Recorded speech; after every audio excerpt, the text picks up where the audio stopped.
Ciao, questo video, questo tutorial sui tarocchi è dedicato a coloro che li studiano appunto e che vorrebbero approfondire un po' la lettura dei tarocchi attraverso lo studio dei simboli che vi sono presenti, per anche cercare di coglierne meglio il significato intrinseco in ogni carta.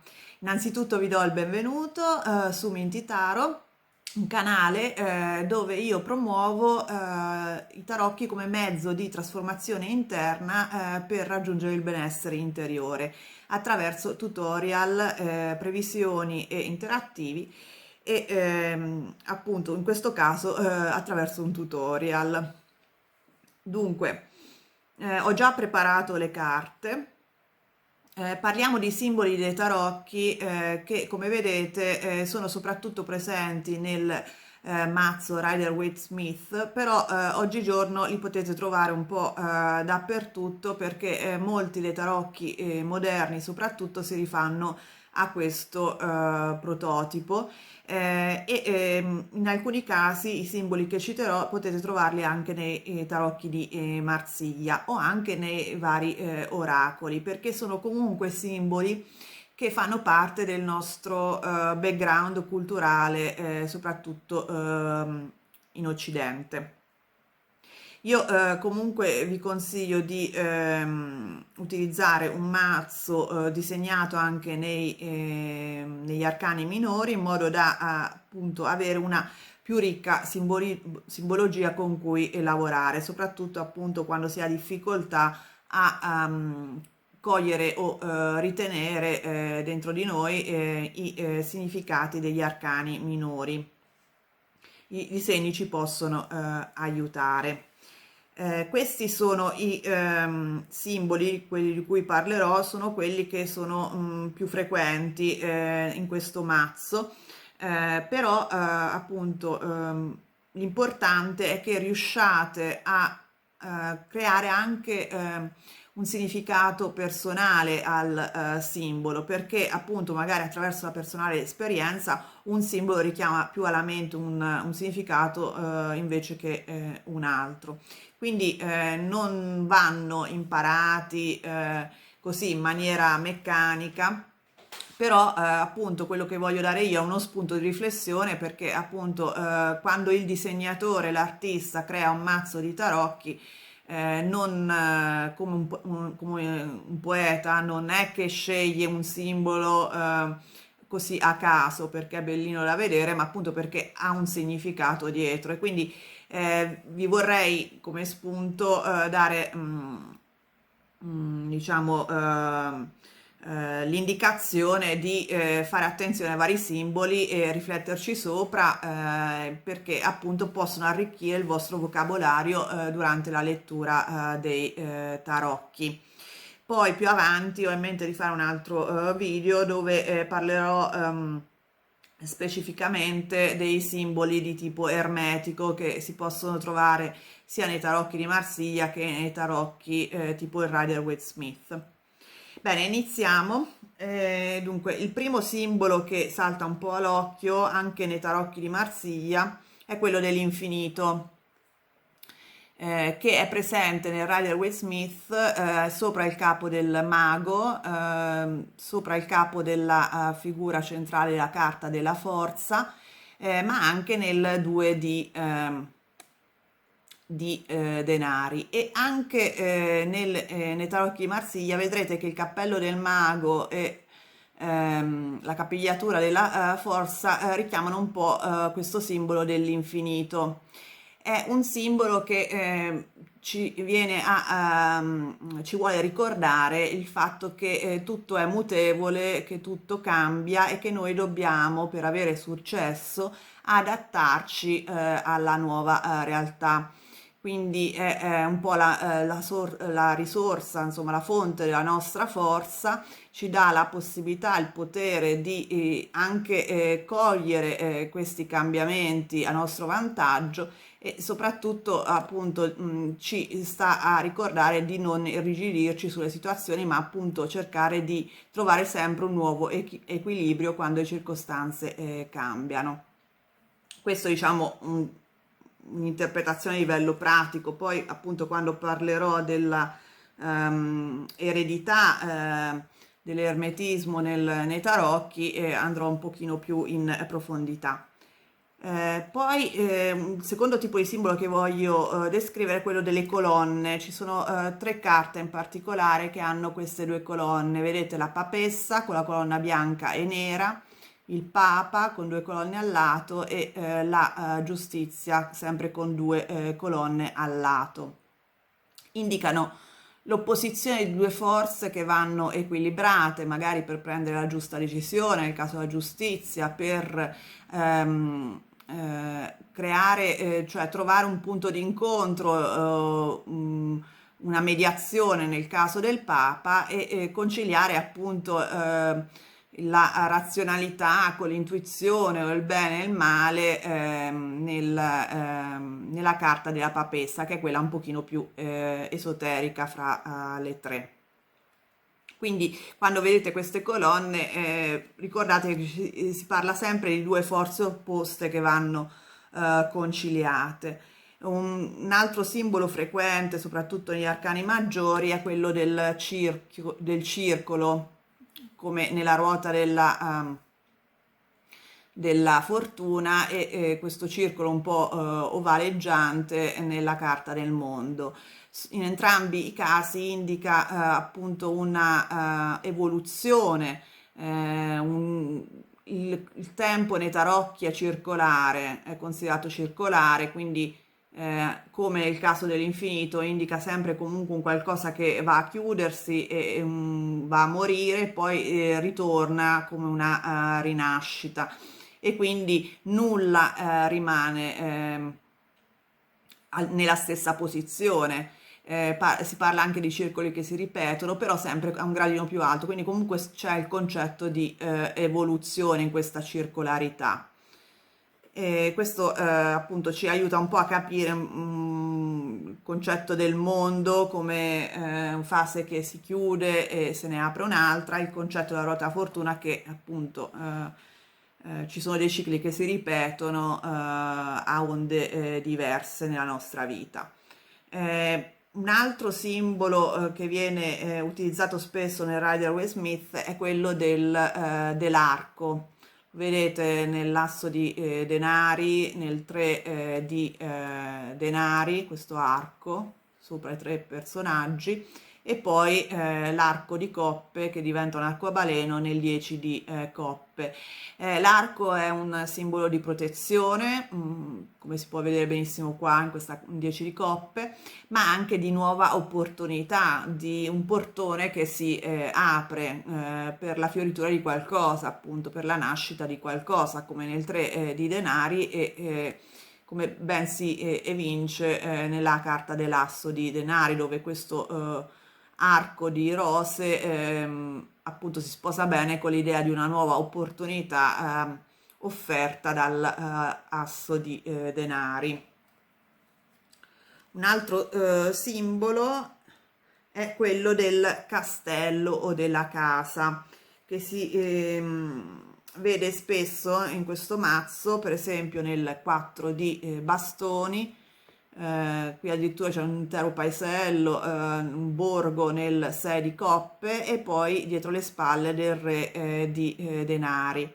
Il castello, la casa più in generale è sicuramente un simbolo di protezione, di sentirsi a casa, di avere anche delle basi, delle fondamenta solide. Quindi quando notate queste case attorno ai personaggi, sicuramente richiama la possibilità di creare delle basi solide e di sentirsi protetti.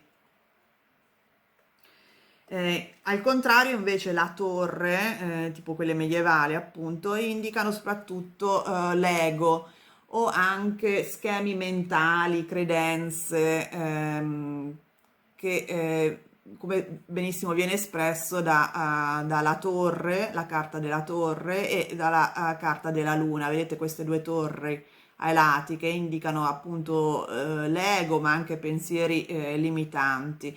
E la torre dei tarocchi solitamente appunto viene associata alla torre di Babele, no? Quindi un atto d'orgoglio, di ego che poi crolla.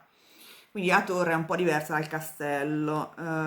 Poi abbiamo il concetto della luna. Luna indica delle influenze nascoste, per esempio la luna muove le maree, no? Crea le maree, oppure comunque dei misteri, qualcosa che non è alla luce del sole. Anche l'inconscio stesso, come nel caso appunto dell'arcano maggiore della luna.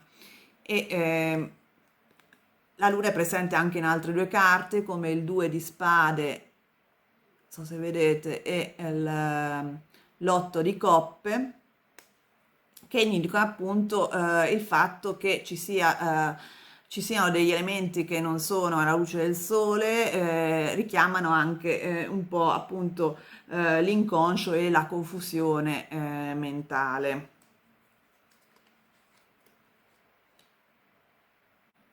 Un altro simbolo abbastanza frequente è quello del sentiero, che indica appunto un cammino da seguire, un cammino anche iniziatico oppure una via d'uscita, come nel caso per esempio della temperanza. Vedete, c'è un sentiero che porta all'alba che nasce dietro l'angelo. Si ritrova il sentiero anche nella carta dell'asso di denari, vedete? E poi nella luna stessa, eccola, qui proprio centrale, c'è un sentiero che parte dal lago che porta fuori all'orizzonte, attraversa i campi che stanno fra le due colonne a rappresentare l'ego. Bene, poi un altro è appunto quello delle nuvole. Quando vedete delle nuvole, solitamente queste vengono a significare confusione mentale, qualcosa che appunto ci porta a confusione va chiarito, come nella carta del 7 di coppe, che appunto c'è confusione mentale perché bisogna fare delle scelte fra varie opzioni, oppure nel caso di 5 di spade, dove appunto le nuvole indicano anche una carica emotiva molto buia, molto negativa, appunto. E poi nel paggio di spade abbiamo delle nuvole, perché appunto il paggio di spade indica una curiosità, un bisogno di fare della ricerca, un bisogno di chiarire degli aspetti che ci incuriosiscono.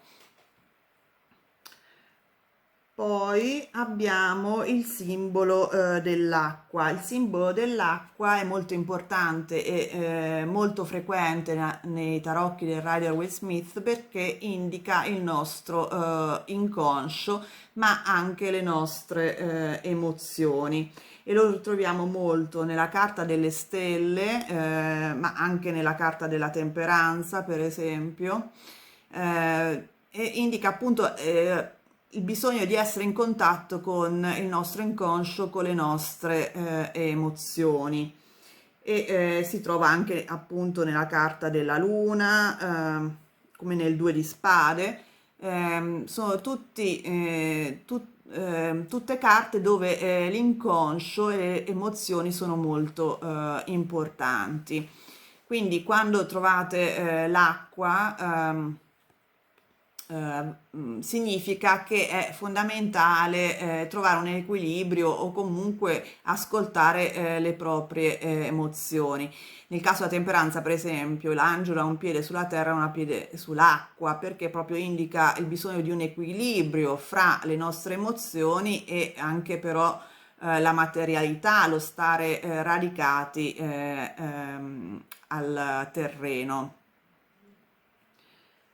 Beh, un altro simbolo molto frequente in questo mazzo è quello della montagna, che vedete per esempio nella carta degli amanti, nella carta del paggio di bastoni e nella carta del matto. In tutte e tre il simbolo della montagna indica un obiettivo da raggiungere e gli ostacoli che si devono affrontare appunto per raggiungere l'obiettivo. Più la montagna è disegnata in maniera alta, più solitamente significa che ci saranno più ostacoli da sormontare. Quindi per esempio qua non è molto alta, però appunto è il bisogno di avventura che solitamente è rappresentato dal paggio di bastoni e quindi che ha sempre nuovi obiettivi da seguire.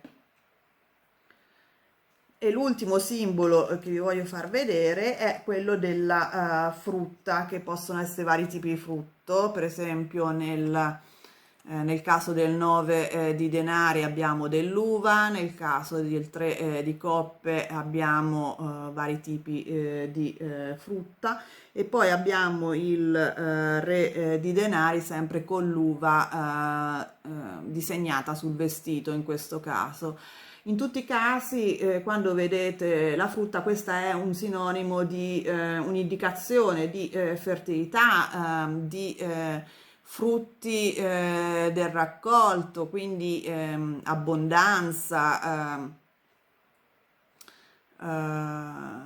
e in generale prosperità. Appunto, abbiamo il melograno anche per esempio nella carta della papessa perché appunto è un simbolo di Proserpina, quindi in questo caso del mito di Proserpina che appunto stava nelle viscere della terra e quindi è molto legato più che altro alla conoscenza esoterica. Però insomma in generale la frutta viene disegnata solitamente per dare un'idea, un'indicazione di prosperità e di abbondanza e soprattutto di successo nel nostro lavoro. Infatti qui il 3 di coppe per esempio indica celebrazione. Bene, questi sono i principali simboli che volevo descrivervi. Se vi è piaciuto il video vi invito a mettere un like, iscrivervi al canale se non l'avete fatto e soprattutto attivare la campanella in modo da non perdere i prossimi tutorials e noi ci vediamo presto. Ciao!